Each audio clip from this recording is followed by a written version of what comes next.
Kia ora tātou. He mihi nui kia koutou. Ko Trent Fearnley taku ingoa, mahi ana ki te upoko o te ika, e noho ana ki tai rāwhiti. Thank you everyone for giving me the time today. I'm the current director of the Institution of Fire Engineers, and I'm also the National Advisor of Forest Management for Fire Emergency New Zealand. I currently work in Wellington at the national headquarters, but actually I live in Gisborne. Apologies for that. I started the slideshow in the middle. So today I want to talk about medium density housing. But before I do that, I'll just give you a little bit about the Institution of Fire Engineers. The Institution of Fire Engineers was started in 1918 by a group of fire chiefs in the UK. They decided that after many fires, large-scale fires, and fires that went from that included more than one house, they decided they had to be better at being able to control fires, because just responding to fires wasn't good enough. So hence the institution was formed, and our main goal at the moment is to develop new methods of protecting people from fire, and working with research companies to develop more, and also to educate people in the community about fire safety, including those in the design fraternity. So currently we have over 10,000 members in over 21 countries and 41 branches. And in New Zealand here, we've got 450 members. A good proportion of those members are actually members of the Fire Emergency New Zealand. And we have our current president, Ed Claridge. He's the principal fire engineer for Auckland City Council. So we have a good range of people within the Institution of Fire Engineers New Zealand, and we're also currently working towards the papers for the diploma in fire engineering with the Open Polytech. So that's just some of the things that we do with the institution. So what is medium density housing? Here's the definition from the Ministry for Environment. Comprehensive developments, including 4 or more dwellings with average density of less than 350 metres per unit. As you can see there, either can be standalone duplexes, and in this case here, you see in the photo, terrace housing. That's traditionally what we used to see as medium density housing. And in New Zealand, our first kind of medium density housing was these state houses, duplexes, 2-storey, and they had a fire escape coming from the windows.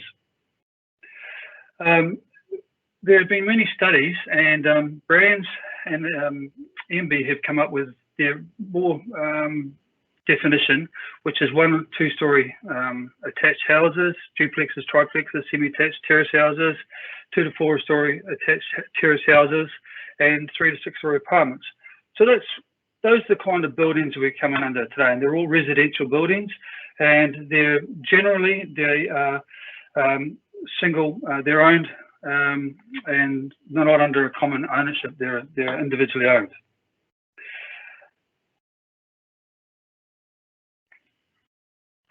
So I should start again, sorry.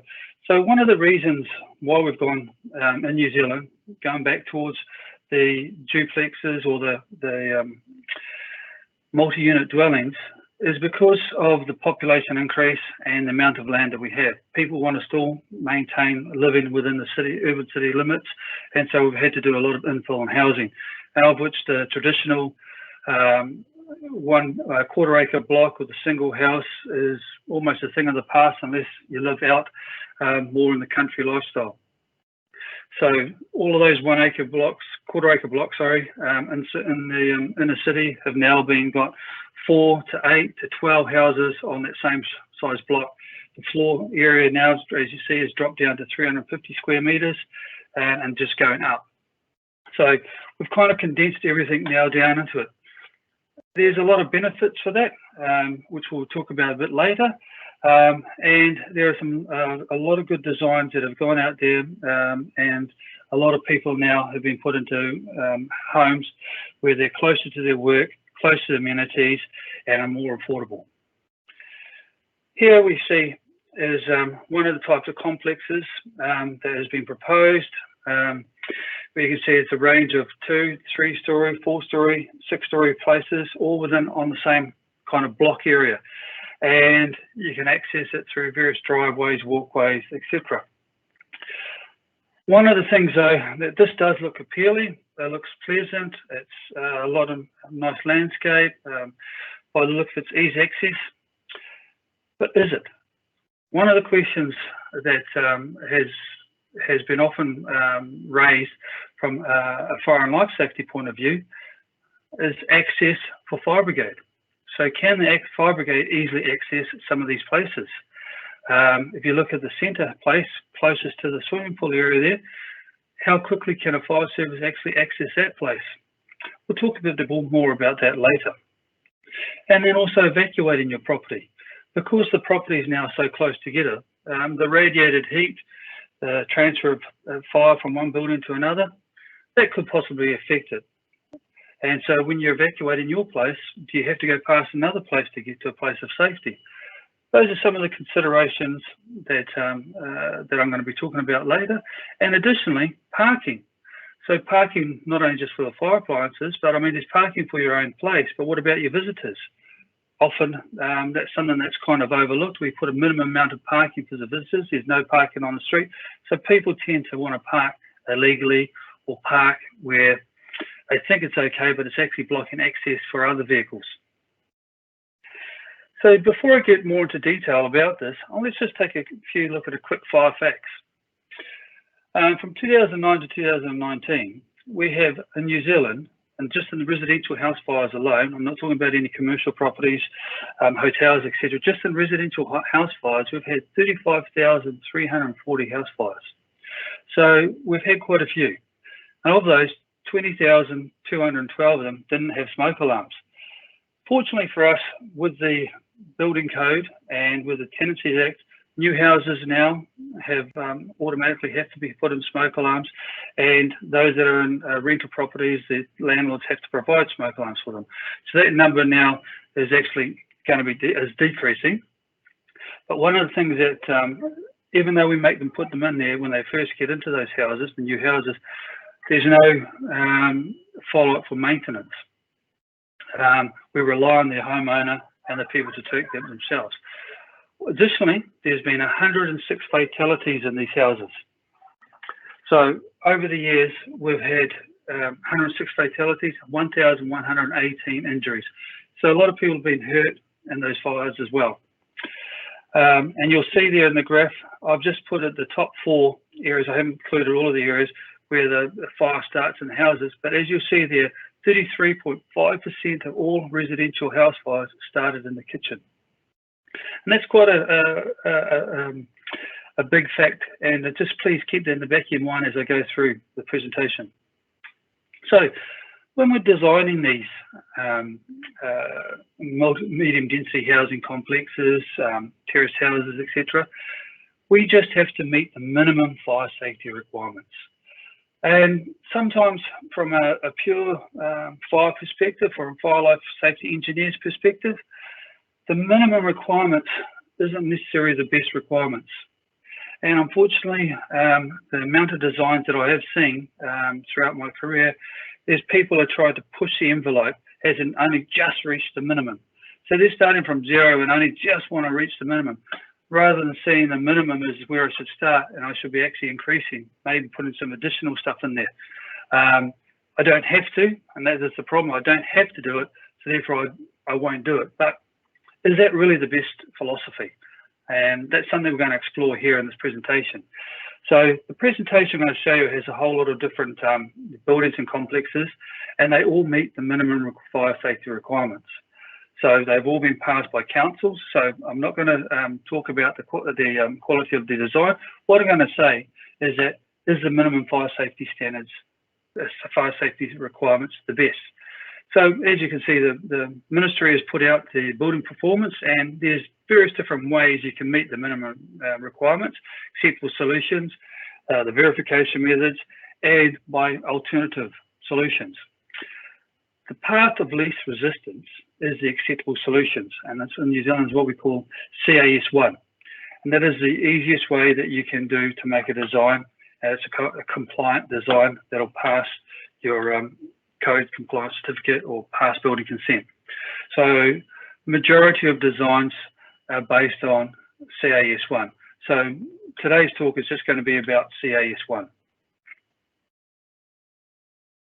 The CAS1 here, it defines what the houses that are included in CAS1, and that is multi-unit dwellings.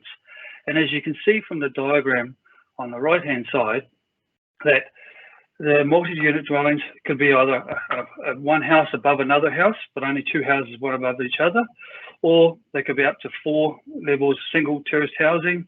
But they've all, each apartment, whether it be on top or below, has its own means of egress directly to the outside.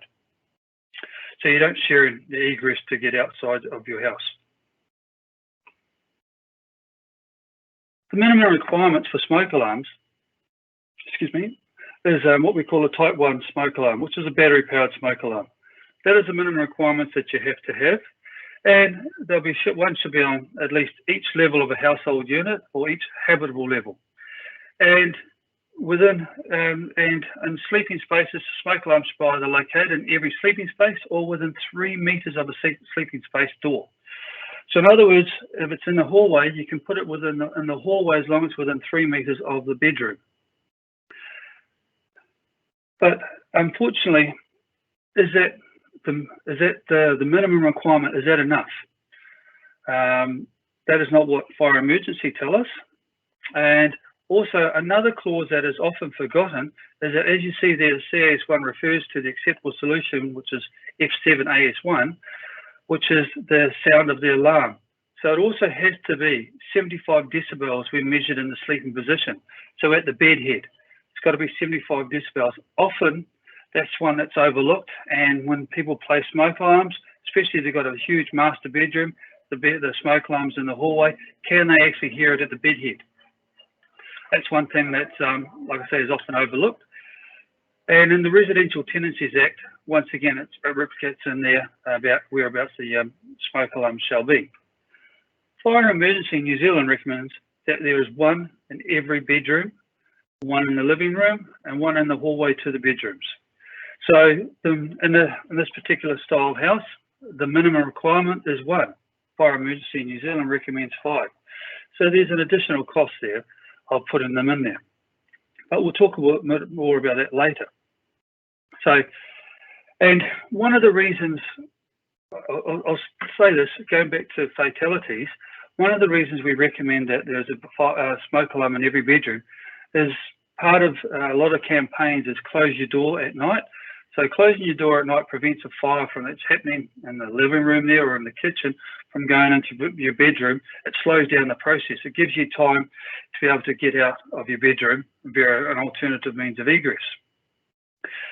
It also is the reason why we like it in the bedroom is often we've had house fires where the child has lit the fire underneath the bed, been playing with matches, and because they've lit the fire, they don't want to get in trouble, they go and hide in their wardrobe. Unfortunately, the child has passed away due to smoke inhalation because we can't find the child in the wardrobe. Fire started in the bedroom. The door's closed to the bedroom. It takes a long time for the smoke alarm in the hallway to activate, so therefore a long time for the parents in another room to be able to get the child out of that bedroom. So the close the door, if you follow the close the door mentality, which is to prevent the fire spread into your bedroom, to keep you a little bit safer, give you a bit more time to evacuate from your alternative means of egress, then we recommend the smoke alarm in your bedroom to go along with that philosophy. Additionally, if the smoke alarm's in the hallway and you have your bedroom door closed, it also restricts the sound from coming into your bedroom as well. So that's also a factor then that has to be considered as well. And we'll talk a little bit later about internet connecting the smoke alarm. So if one goes off, they all go off. Unfortunately, it's not like in the movie, as the movie shows a sprinkler system, for instance, when the sprinkler system goes off, they automatically all go off. It's not in the case of smoke alarms unless you buy the interconnected smoke alarms. We'll talk a bit more about that later. The other minimum requirements and the acceptable solution is fire separation. So between each tenancy, we have the tenancy wall and that's supposed to be fire separated, and that is 30 minutes. Traditionally, going back to the very first photo I showed you of the terraced housing, there was block walls, so either brick or block walls between each individual house, so they were non-combustible walls between it. Now we have a fire resistance rating of 30 minutes between properties. This here is generally, now modern stuff is the wooden framing with jib board, provides us the 30-minute fire rating between properties. Is that adequate? That meets the minimum requirements, but I'll venture into that a bit later on. Fire service vehicle access. In the acceptable solution, it talks about 75 metres. So the hard standing is where we park our fire appliance. Do we go down people's personal driveways? Do we take it underneath buildings? Do we go into car park buildings? No, we don't. We park on the street. That's where our most common place of parking a fire appliance is, on the street at the end of the driveway. Why? Because that's where we utilise where the number on the letterbox is.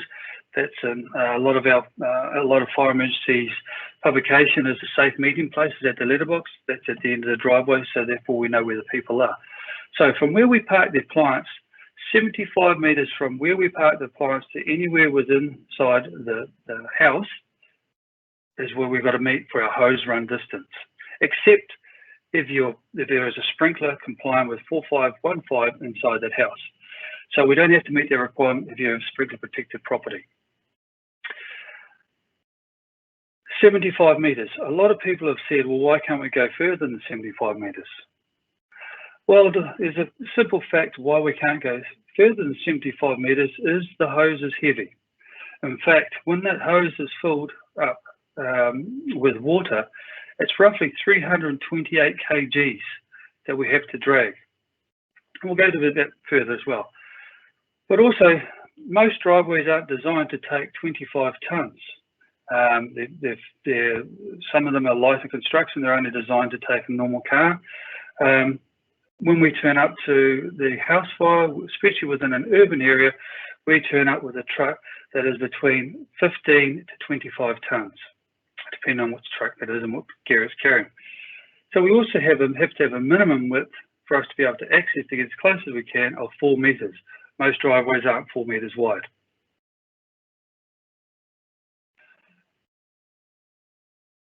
One thing that we also do is that with our recommendations with FENS, so FENS goes a little bit further, and that is we would prefer you to have 2 means of escape from every single room in the house.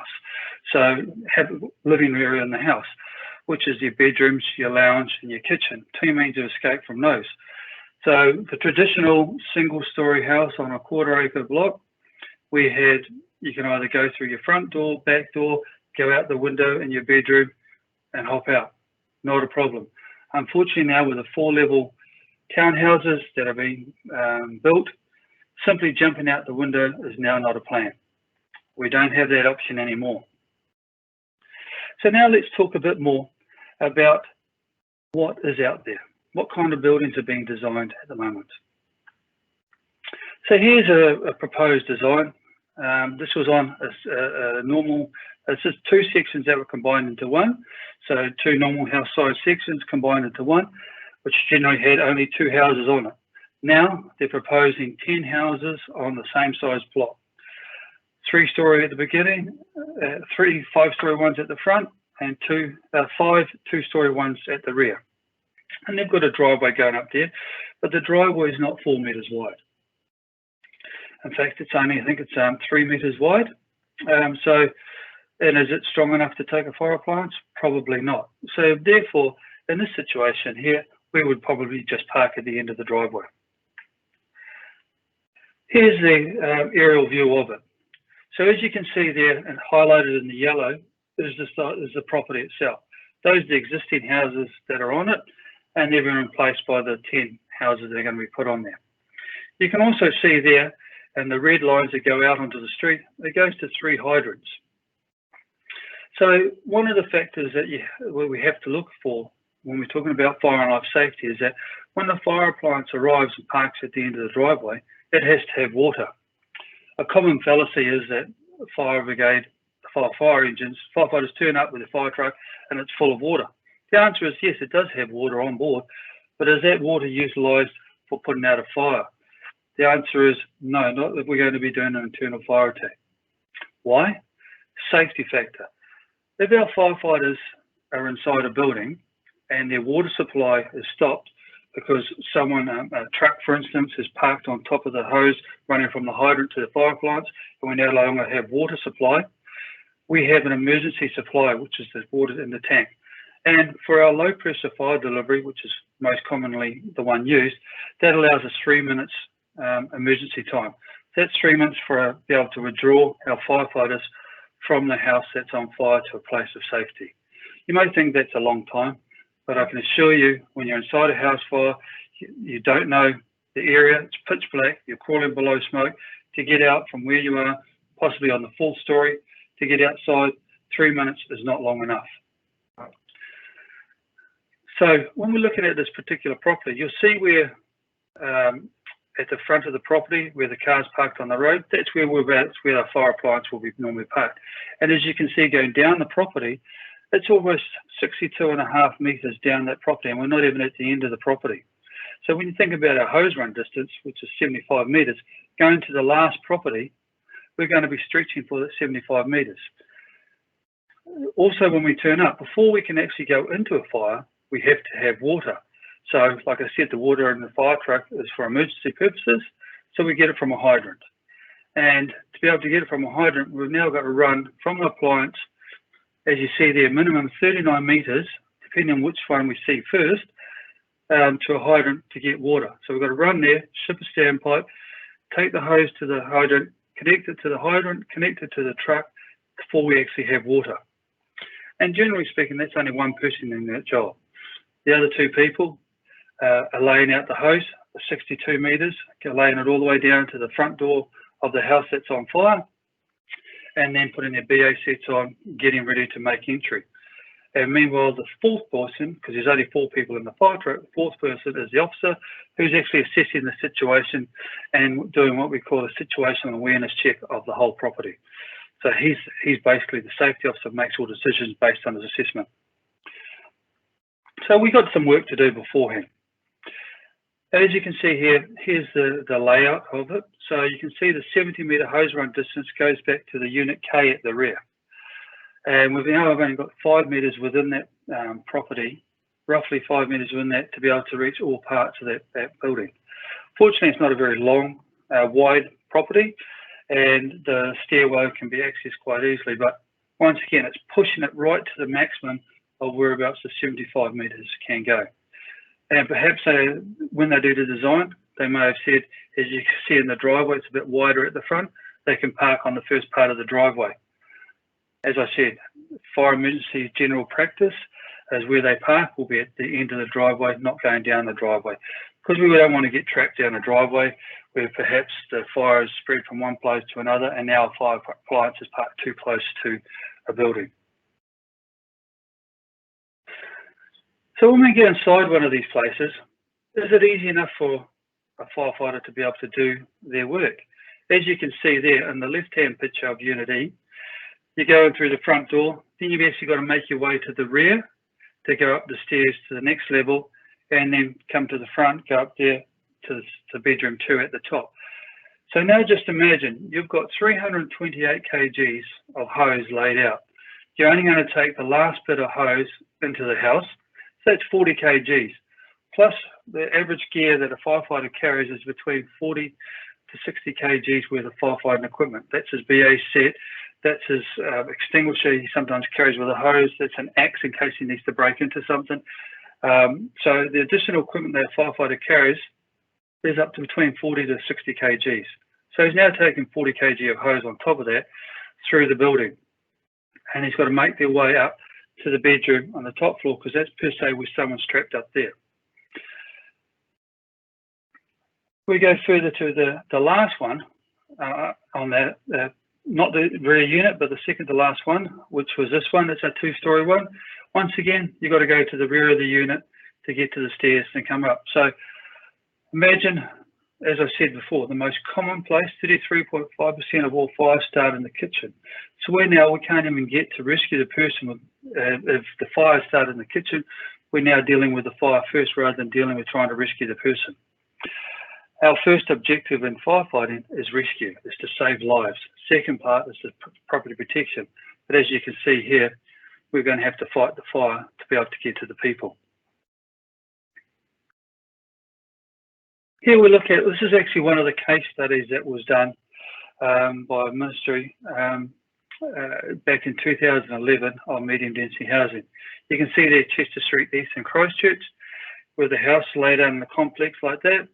And as you can see here, for us to get inside, they're asking us to drive a fire appliance underneath the archway to get into the rear houses. We simply won't do that. So hence we park on the road. So what's the difference these days? Well, I would like to show you a video, but unfortunately, presentations, videos don't often work. So I've just taken snippets from a video. As you can see here, the speed of fire. This was done in 2002. And the reason we did this in 2002 for the last ones we've done in 1960, it shows the different types of furniture that we have today. Most houses these days are filled more with a lot more plastics, a lot more petroleum-based products. So they're a lot more flammable. They produce a lot more toxic smoke, and they burn, the speed of fire develops a lot quicker. So as you can see in the first video, shot, a lady on the couch has got an ashtray. The ashtray slips. She leaves a cigarette in the ashtray. It slips and catches fire. Now, I'm just using this one because this is the video that I could find online. But imagine a kitchen where something was left on. There was a short circuit of one of the kitchen appliances. The fire starts in the kitchen. It could be multiple different ideas of why it started. So after 34 seconds in this particular case, that's when the smoke alarm activates. That's generally if the smoke alarms are within the vicinity of the area of where the fire starts. This was, so it happens that there was a smoke alarm in the lounge. Now the fire started in the kitchen. If you go back to the slide before where we had the kitchen and lounge downstairs, you might have a heat detector in there simply because the smoke alarm is too close to the kitchen. A whole lot of false alarms may go off, or you may have a multi-criteria which is less sensitive to smoke and more sensitive to heat downstairs. So 34 seconds is a good time for the smoke alarm to go off, activate, but then as you see there, the fire starts to increase after 1 minute, another minute 34, the smoke alarm is starting to drop down below halfway down through the house. 2 minutes and 12 seconds, it's almost down to the floor. 2 minutes 42 seconds, flashover occurs. Flashover is when every single thing inside that room catches on fire and spontaneously ignites through heat transfer. So that means everything inside that lounge there is now on fire after 2 minutes and 42 seconds. So let's go back to the second picture, 34 seconds. The smoke alarm activates. Now the minimum requirement in a house is a smoke alarm on each level. So you've got to imagine the 4-story townhouse, kitchen on the ground floor, fire starts in the kitchen. Hopefully you may have a smoke alarm on that particular level rather than just a heat alarm, but you've got a smoke alarm on that level. Smoke alarm activates. Children could possibly be in the middle floors. Children are a lot heavier sleepers than adults sometimes. And you're on the top floor of the 4th story. Do you hear the alarm straight away? That's a fact to consider. This was taken from a single level dwelling. So it's a single level dwelling. You're just down the hallway, not on the 4th story above. So do you hear it? How long is it going to take you to react? So things to consider, time for the smoke alarm to act.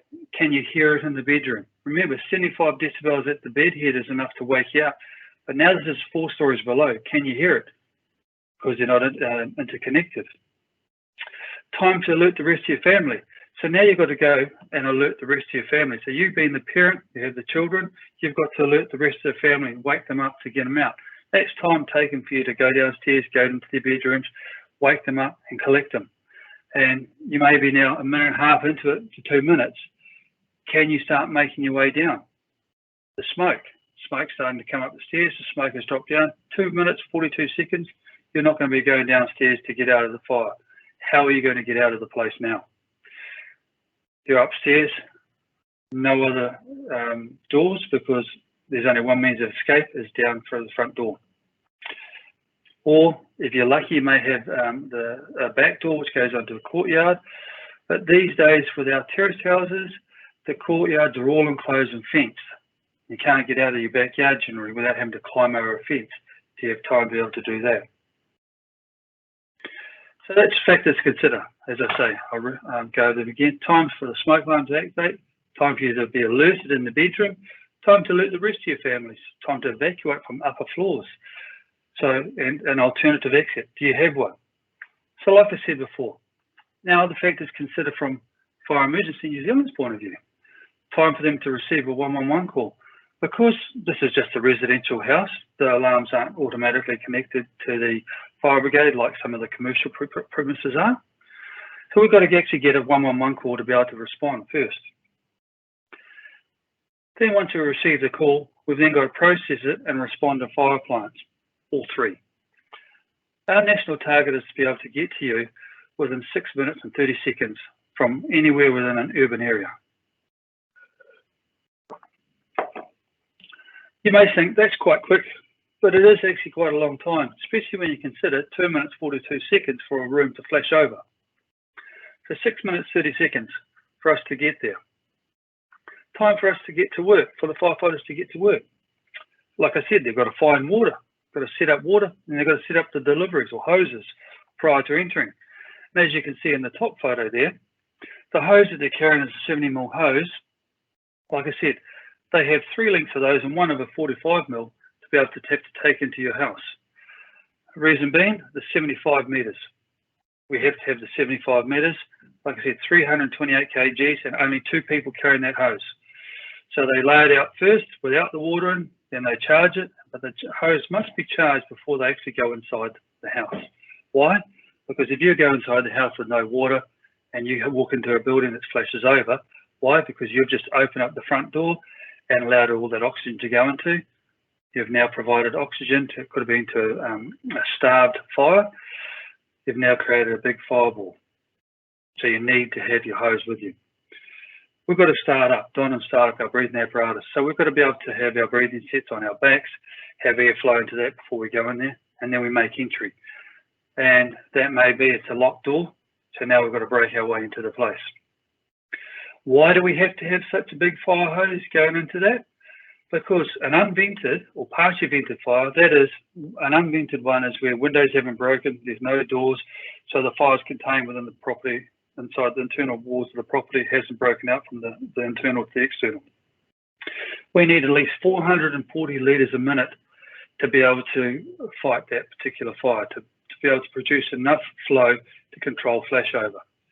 And the only way we can get that is from what we call the low pressure delivery, which is our 45mm low pressure delivery. And that's our standard one that we take into all house fires.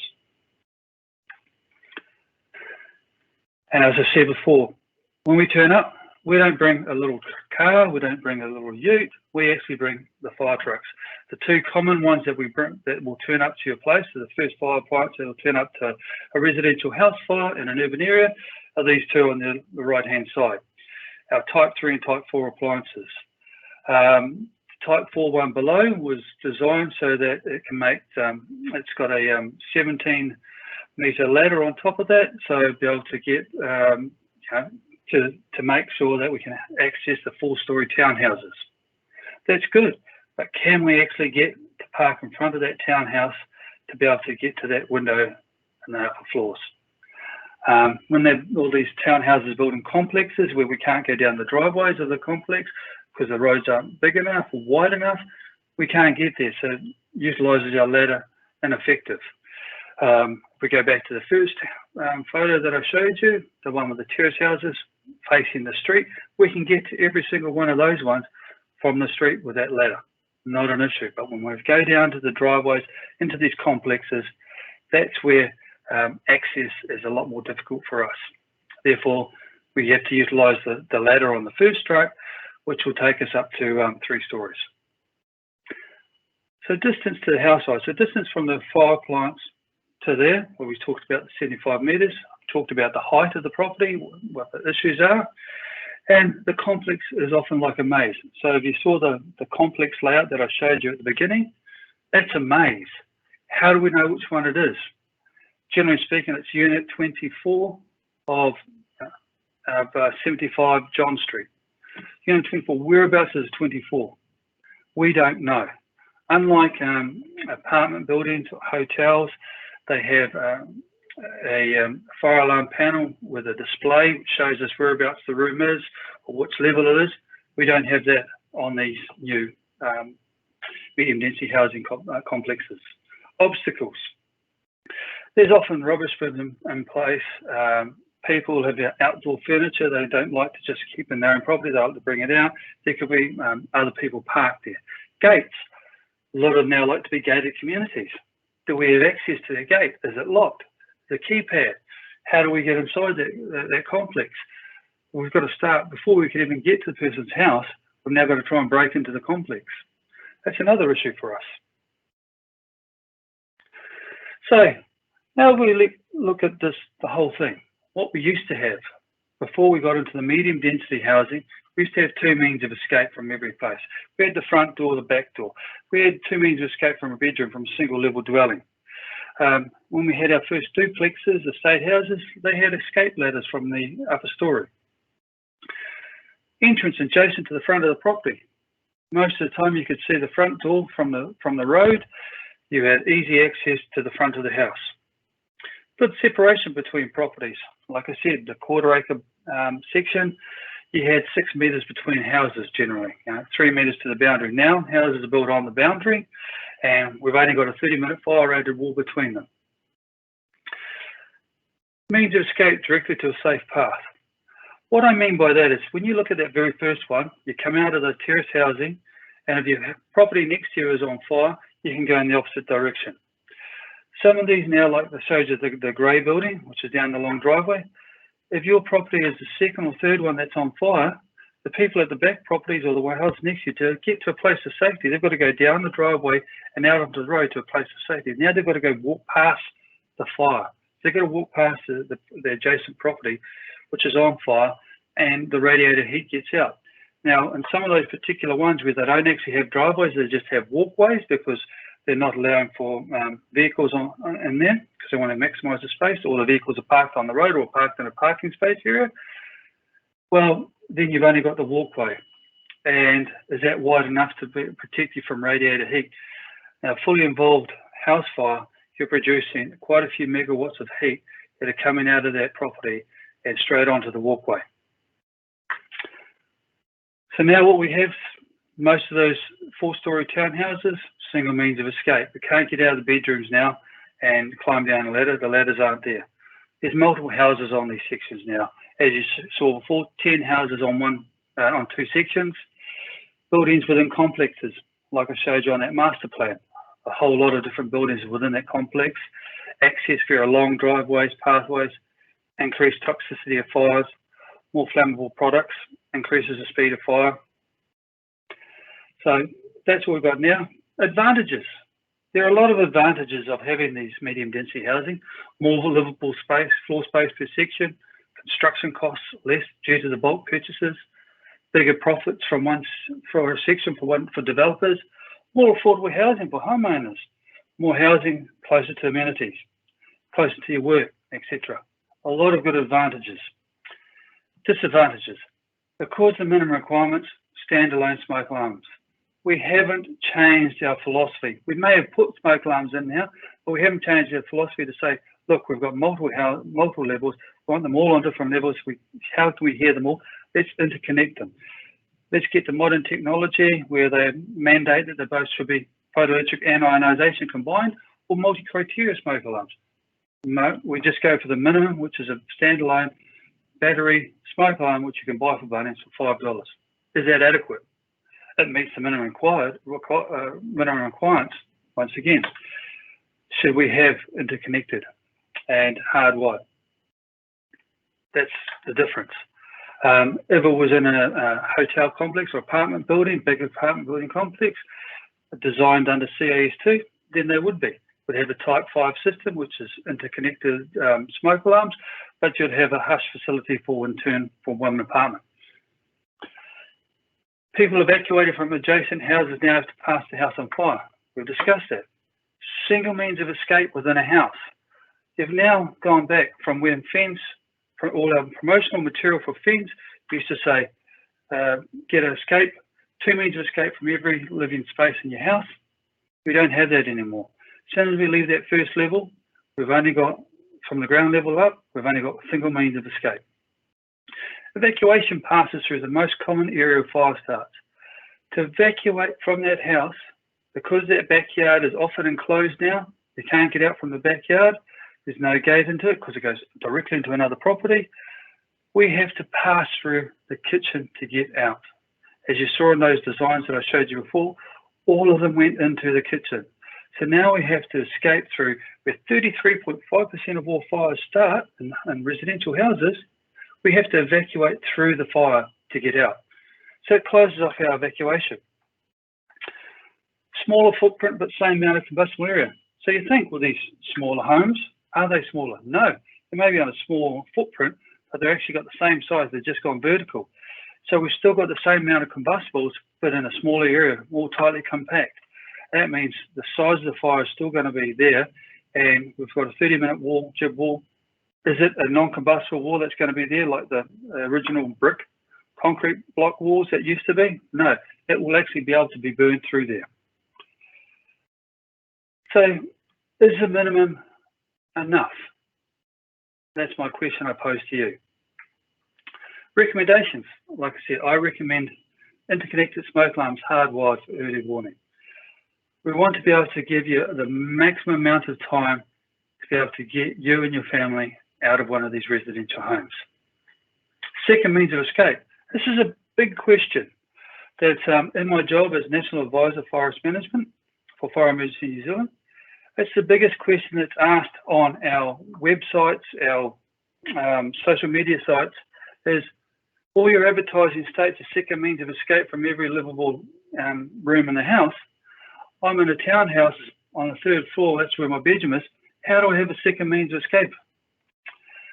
That is the biggest question. 9/11 taught us that having single means of escape or having alternative means of escape that are outside the box all have to be considered now. I recently stayed in a townhouse in Japan, and they had evac chutes. So they had an evac chute, so from one balcony down to the next balcony, down to the next balcony, you open up a hatch and there was an evac chute shot down to the floor below.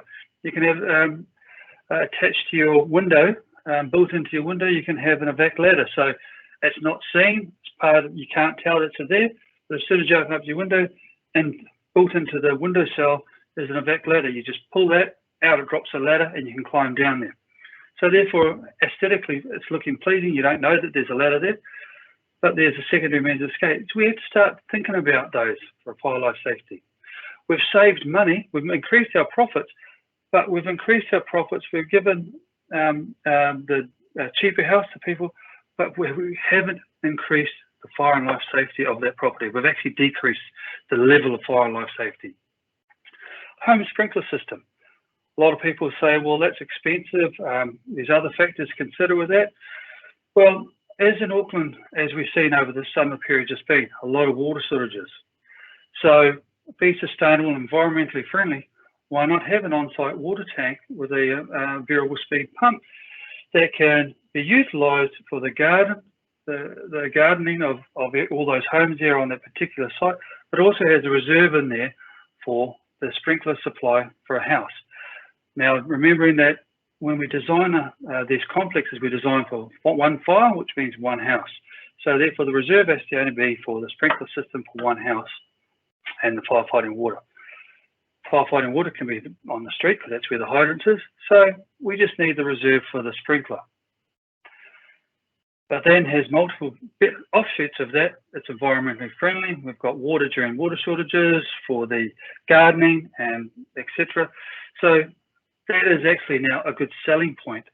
It also means the fire spread is down. And as you remember, go back to the original, one of my original slides, and we talked about the 75 metre hose run distance. We don't have to worry about that now because you've got each house is sprinkled. And what it is just better plumbing. Residential sprinkler systems these days, they're just better plumbing. And if we've got the better plumbing in there, we've got the smaller fire, therefore the fire won't spread to the other properties. There's a lot of benefits about having a home sprinkler system in there. And as I said, design a second means of escape, evacuation ladder, evacuation chutes. So these are the kind of things that we should think about, that are all of these are above the minimum requirement. But like I said, is the minimum requirement enough? With increased profits, let's increase the fire and life safety of these people in these new medium density housing. Thank you.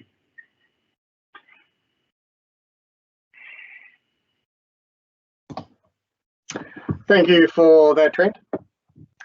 This is Martin from Engineering New Zealand again. What I'll do is we've got quite a number of questions here, about 20 odd. And I'll just read them out, and if you could answer them, that way the answers get recorded for the webinar. Can you hear me? Yes, I can. Great.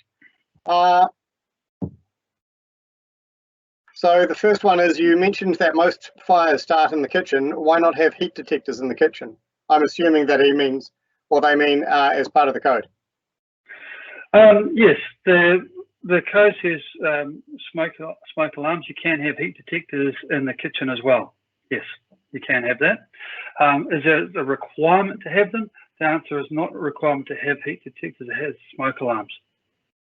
But like I said, multi-criteria detectors are available, which are a combination of heat and smoke alarms.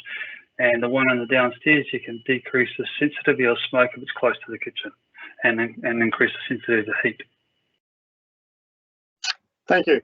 The next one is, what is the main standard that specifies fire accessibility's requirements? The main standard, the standard which was for Code of Practice Firefighting Water Supplies is NZS 4510, and that's a 2009 edition. At the moment, that is going to be revised and will be incorporated in Fire Emergency New Zealand Act. So at the moment, the Code of Practice, which, as we state, is the standard, is only a Code of Practice and is adopted by some councils, not all councils.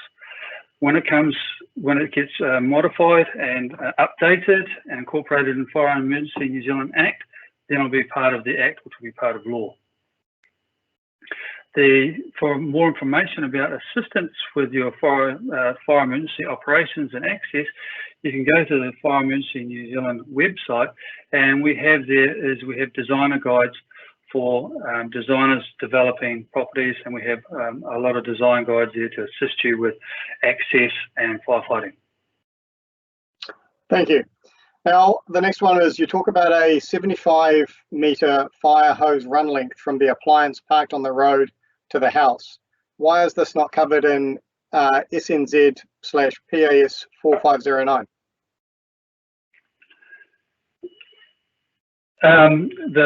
The distance in there is, it's covered in one of the appendices where it talks about 135 metres from a hydrant. 75 metres is in the New Zealand Building Code.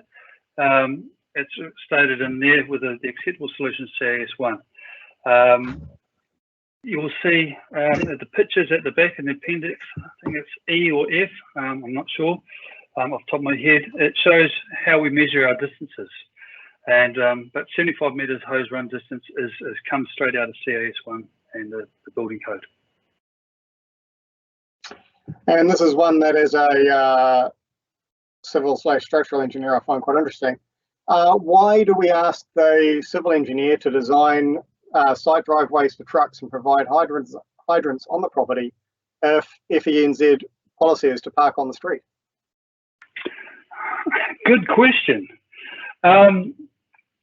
Well, one of the things that we actually do recommend is speaking to your local fire brigade or local forest management officer in designing your complex. So that way we can actually have an agreed place of whereabouts we are actually going to park our appliance. And if we know that we can actually get in there safely, there's enough distance for us to be able to park there, then we can maybe be able to consider that as part of our parking. Generally speaking is that when these complexes are built, they may design that, but the people, I've seen a few, for instance, a couple of these designs which have been done, and on paper they look perfectly good, and you'd think that they'd be able to get in there.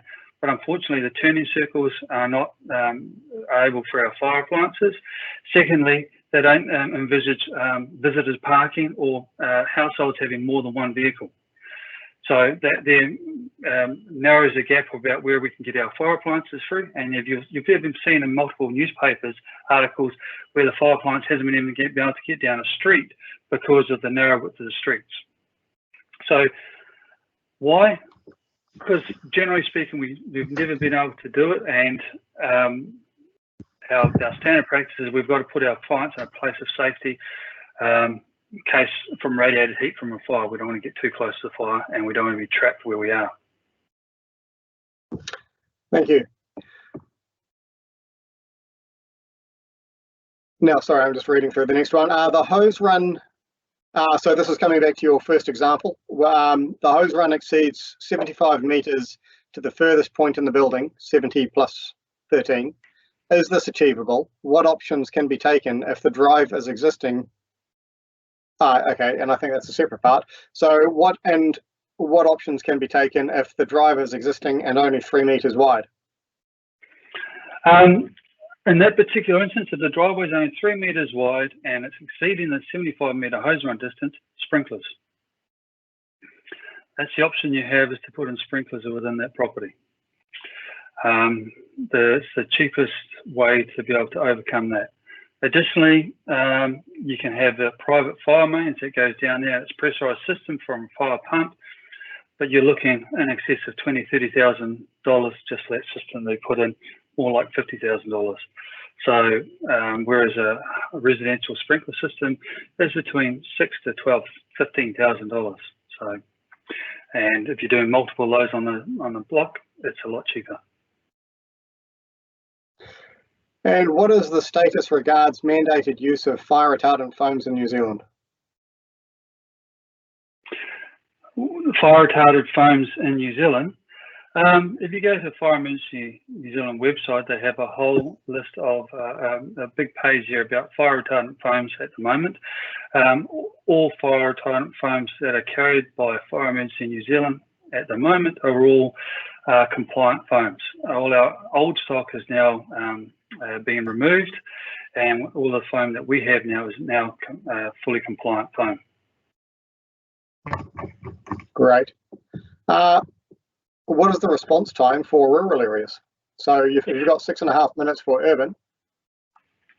The response time for rural areas is, I think, 15 minutes is a minimum requirement for a response time, is what we try to achieve. We try to achieve that in 90% of all rural calls, but I know for a fact there's a lot of places that we can't reach within 30 minutes, if not longer. But we try to make that within 15 minutes. And so leading on to coming back to the fire detectors, in the example where you had, one is okay by code, but five would be recommended. They say, what is the point of more detectors if they're not wired to alarm together? And I agree with that person. They should be alarmed together, but unfortunately it's not mandated. And we've multiple houses that I've been to have more than one smoke alarm. Some of them have 7 smoke alarms, and they're not interconnected with each other. Unfortunately, I believe they should be. It's my own personal opinion, is that they should be interconnected so that they are. But The difference is that whereabouts the fire starts is via multiple different smoke detectors. If a fire starts in the bedroom, you've got a detector in there, so it's quick. All it does, if they're not connected together, it gives you quicker response time, as in quicker time to detect the fire. But it's just the alerting of other people within the house. That's the longer time because the smoke alarms aren't interconnected. But to detect a fire, having more in them will detect the fire a lot quicker. So if you can imagine in that diagram, the fence recommendation one, the one in the hallway, if the fire started in the kitchen, you would have heard a lot quicker because you had the one in the lounge. You would have heard it quicker. If the fire started in the bedroom, you'd hear it quicker because you had a smoke alarm in the bedroom rather than just in the hallway. So it's time to actually detect the fire is quicker with multiple smoke alarms. Okay, now this is actually a personal question because I have multiple smoke alarms in my house that aren't wired together. So what do you do? Do you get an electrician to come and do that in your house, or do you buy them from somewhere and they do it? Two options actually. The answer is yes, you can get an electrician in to wire. You can get rid of those ones and get hardwired smoke detectors. Have an electrician install them for you. That's one option, and then they're run by the 240 volt mains with the battery backup in them. That's a really good system to have. The system down from that is the wireless interconnected ones. So they're wirelessly interconnected with each other. So you can install those ones yourself. You don't need an electrician. You can buy those from Bunnings. Once again, they have the wireless interconnected ones, and they also have a heat detector on them as well. So you can hook up your 7 alarms within your house. You can have a smoke alarm, a heat detector in the kitchen, and have five or six other smoke alarms throughout the place, all wirelessly interconnected with each other. Brilliant, thank you. Now, where you were talking about the 75 decibels to the bedhead, had a question pop up when you were talking about that, saying, is that 75 decibels with the door open or closed? It doesn't make a difference. You have to have okay, sorry. So when they're measuring it, unfortunately, I couldn't tell you the answer to that off the top of my head. I did read the standard yesterday just to check up on it, but I can't remember if that was with the door open or not. All I know is it's got to be 75 decibels at the bed head.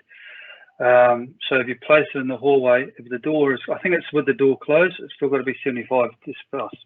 But don't quote me on that one. I'd have to check that one. Sorry. Thank you. Next question.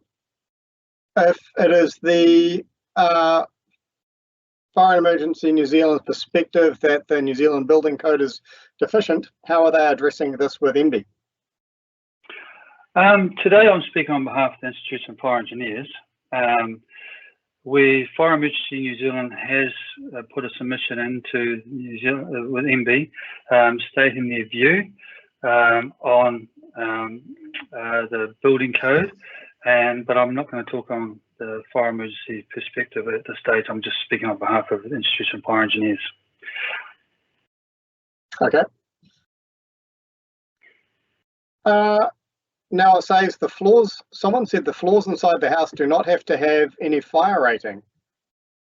How safe is that to the occupants and emergency personnel? Good question. I mean, generally speaking, the floors between you've got a jib floor, jib ceiling, and maybe a particle wall flooring. So there is a level of fire rating, be it probably only 10 to 15 minutes. So structural stability is something that is has to be considered. When we looked at it before, originally, when we had just the 2-story houses, we had sufficient means of escape to get out there. The construction was a lot different. Now, when you've got 4 stories, going up one another, you've now got the load factor on top of it, and that. So, is it a big factor? Yes, it is a big factor for firefighting. For those people that are going inside the building to get up to the 4-story to get out there, especially with a well-involved house fire, we've now got to consider those factors as well. Magic. Now, I'm thinking that this comes from a structural engineer. As an engineer, 30 minutes fire rating for intertenancy walls means that fire should not extend to another, and it's been cut off there. I'm assuming structure. Also, we are asked by council to provide assessments for during fire and post-fire stability of the house. Could you elaborate on the difference between those two items? So during fire, so the stability during fire, so theoretically with the life, as you saw on the thing, I had the life and property, the property fire rating of 30 minutes, so it's got to be structurally sound for 30 minutes. So that enables enough time for the firefighters to be able to get inside the building to effect a rescue and get out. So that's basically, the structure's got to be able to stand within to allow us to be able to do firefighting within their building and effect rescues. That's where the 30 minutes for the property goes. The post-structural assessment, post-structural assessment is like under Fire Emergency Act itself, where I can speak on that particular part, is that post-structural stability means that assessment after that is how long, if a fire actually happens in that, is the building going to be able to stand up by itself? Does it have to be pulled down? Is it safe enough for, because if it's in between two different properties, so if they're talking about post-structural, does that mean the fire in one unit means that all of the other additional units are going to have to be pulled down? Is that what the person is talking about? I'm not sure whether, I'm not a structural engineer, unfortunately. Fair enough. Is there potential to make consultation with Fire Engineering New Zealand, Fire and Emergency New Zealand, compulsory for these complexes, since the designer or council may not be always aware of the challenges you may face? We encourage it. Is it compulsory? The answer is no. Acceptable solutions is being designed so that if you follow the meet the minimum requirements of the acceptable solutions, therefore your design is deemed to comply. But once again, that is just your minimum requirements, and that is just based on an average kind of a building. It's not based on these new complexes, it's not on your intricate designs.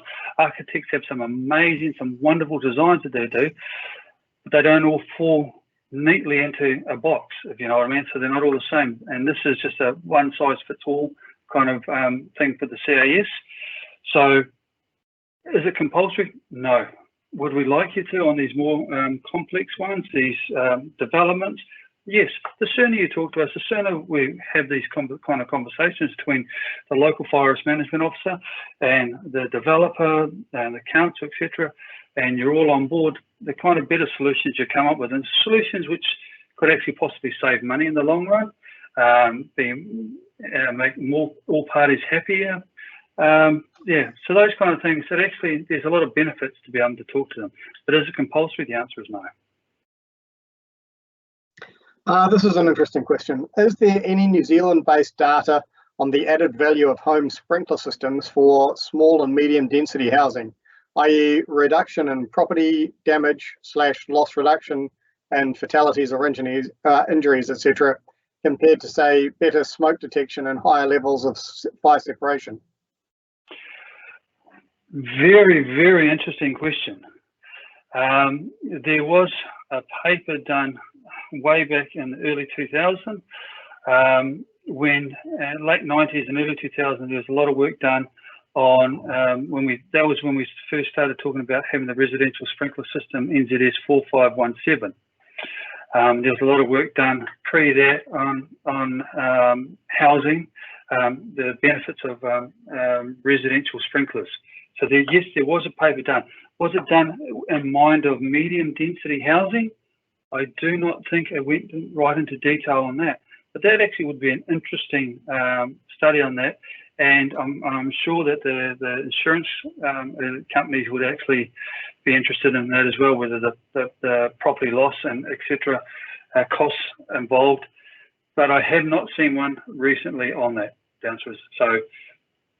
Early 2000s, late 1990s, there was something done then by Dr. Paula Beaver, and also in conjunction with brands, I believe. So there was some work done way back then. Thanks. And what is the typical flow rate of a residential sprinkler system and how much on-site reserve is required? Okay, this is just to go out there in general. It all depends on what type of head you're using and that, but for a residential sprinkler system, on average it's 8.8 litres a second. So the reserve, and it depends on hydraulically the most demanding one it is, or set, depending on how big the room is. So it could be 2. So you're looking on average between possibly 1,500 to 2,000 litres reserve just for the sprinkler component. And if you add in the firefighting water supplies, I think that's an extra 7,000 or 8,000 litres on top of that. But you've got water supply from the street, from the hydrant, so in other words, you're only you're needing water for the sprinkler demand, then it's 2,000 reserve. It would generally be enough. And have you seen any worrying trends that fire engineers need to watch out for with the demand for electrical vehicles, including scooters, for example, stored in garages under homes? Is the fire risk enhanced? Actually, good question there. And the answer is yes. We previously, under a Fire Emergency New Zealand incident reporting, we didn't go into detail and specific about batteries, in particular lithium-ion batteries. We've now got, over the last 2 years, we've now started recording lithium battery fires, and they're on an increase. They're increasing, and the size of the fires are increasing, and what we're seeing is the damage being done is increasing. And are they just in scooters? We've actually had one lithium-ion fire where a person decided to utilize all old cell phones and connect it up over 60 or 70, I think even more, cell phone batteries together to charge them and to connect them all together. I think it was in series, so to get the maximum output so they can actually run appliances within the home. And it's not designed to do that, so the heat caused runaway within there and caught on fire. So yeah, people are doing amazing things with lithium-ion batteries these days. But yes, we have seen an increase in lithium-ion fires, and we've also seen an increase in the damage done by lithium-ion fires, lithium-ion battery fires.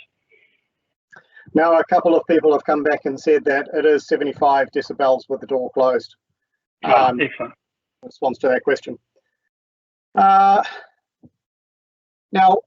there's 2 questions that are basically linked, and so I'll ask you them both together. Now, is there any data available in the reduction of fatalities since the inclusion of smoke detectors, and also around the various improvement that you've just been promoting? For example, where there've been fires while having interconnected fire alarms. You know, is there any data about the reduction in damage and life loss? There has been some. There is data available for the introduction of smoke alarms and the reduction of fire fatalities. So the answer to that is yes. There was a lot of research out there, in particular UL, Underwriters Laboratory in the States, and their Firefighter Research Foundation, Firefighter Research Institute. They've done a lot of studies on the benefits of smoke alarms and the reduction in fire fatalities. We've also seen that in New Zealand, the reduction of fire fatalities with the introduction of smoke alarms, but unfortunately that still happens. We still have the fire fatalities.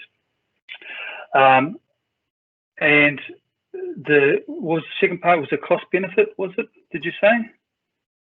Yeah, essentially, for the newer things that you were talking about with the interconnected smoke alarms and so on. The cost benefit analysis, I don't know whether a cost benefit analysis has been done on that. I couldn't tell you, sorry, I can't answer that question. Next one it says is BCAs have discretion on which designs are reviewed by fire emergency and which fire emergency commentary is adopted. How has this been addressed at the BCA level? Okay, so in these, because they're come under CAS1, they're single household units. Single household unit designs 99.99999% of the time do not come to Fire Emergency in New Zealand, because we deal with the commercial aspects, commercial ones. So those particular designs don't come to us. So they're done at the BCA level. If the BCAs feel that they would like to contact us because they have a query about that, then the lines of communications are open and are working very well. Great. Do you carry extra water for rural areas that do not have water mains / hydrants? Yes. So in a rural area, generally speaking, for an urban area, the average size fire appliance has 1,350 litres of water on board. Like I said, that is for safety. When you think about, we've mentioned there, 440 litres per minute to control an unvented fire. 3 minutes of that is 1,350.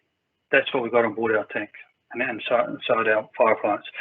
In the rural areas, because there is no water generally available unless they've got firefighting water supply tanks or tanks on their properties, the fire appliances that go out to those have on average between 2,000 litres, or if we take a firefighting water tanker, they can sometimes have 5,000 to 10,000 litres of water, depending on the size water tanker they take out. So they take out those. Bearing in mind though, that the water tankers take a lot longer to get to the property than an initial fire attack vehicle. Right. And a question saying, I can't find any reference to the 75-metre hose run length in 4509.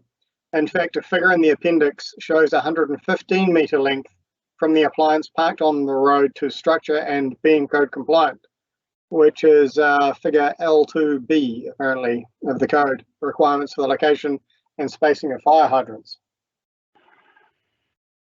The 70, like I said before, the 75-metre requirement is out of the building code, and the acceptable solution CAS1 is a 75-metre requirement.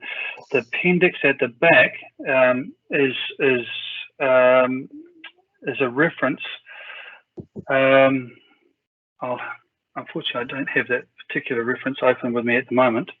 If that person would like to just contact me directly, my email on the slide, I can quite happily to discuss that with them there. Good as gold.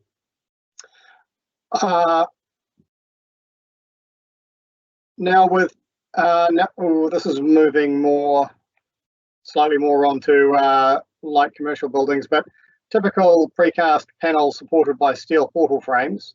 How should we design for the precast panel stability to avoid steel portal frame collapse inwards that drags the precast panel with it? Unfortunately, I'll go back to what I said before. I'm not a structural engineer, so I'll leave that one there for a structural engineer to answer that particular one. Sorry about that. No worries. And last question, should we be increasing the FRR because electrical vehicles will trend in the future? Good question, well asked. And one of the things that we're looking and doing some research with, and in particular the Institution of Fire Engineers is teaming up with the Underwriters Laboratory. We're having a look at researchers under lithium-ion batteries and different types of batteries and fire protection for those. In particular, charging of those vehicles within the home, parking them. I mean, before we had electric vehicles, we had electric remote control cars, and we had a spate of fires where people were charging they had alligator clips onto the car battery, charging up the lithium, the batteries for those remote control cars, and then taking them off.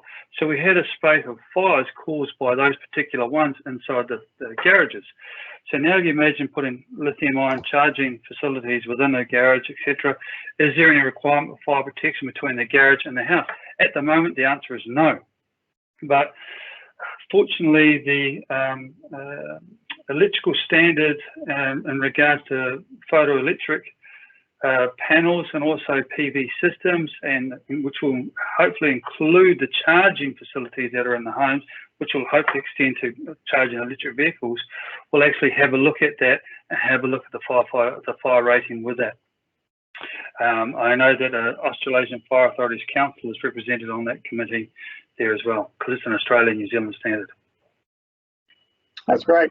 And well, that ends it. Thank you very much, Trent. I really appreciate the time and your knowledge there on behalf of the General Practitioners Group and Engineering New Zealand. And as a bit of a plug for the General Practitioners and the IFE, you know, there's opportunity to join both of those groups on the Engineering New Zealand website. Please don't hesitate. And with that, I will leave you to enjoy the rest of your day. Thank you. Thank you very much. Oh, by the way, this has been recorded and will be sent out in a few days' time to everybody that has registered.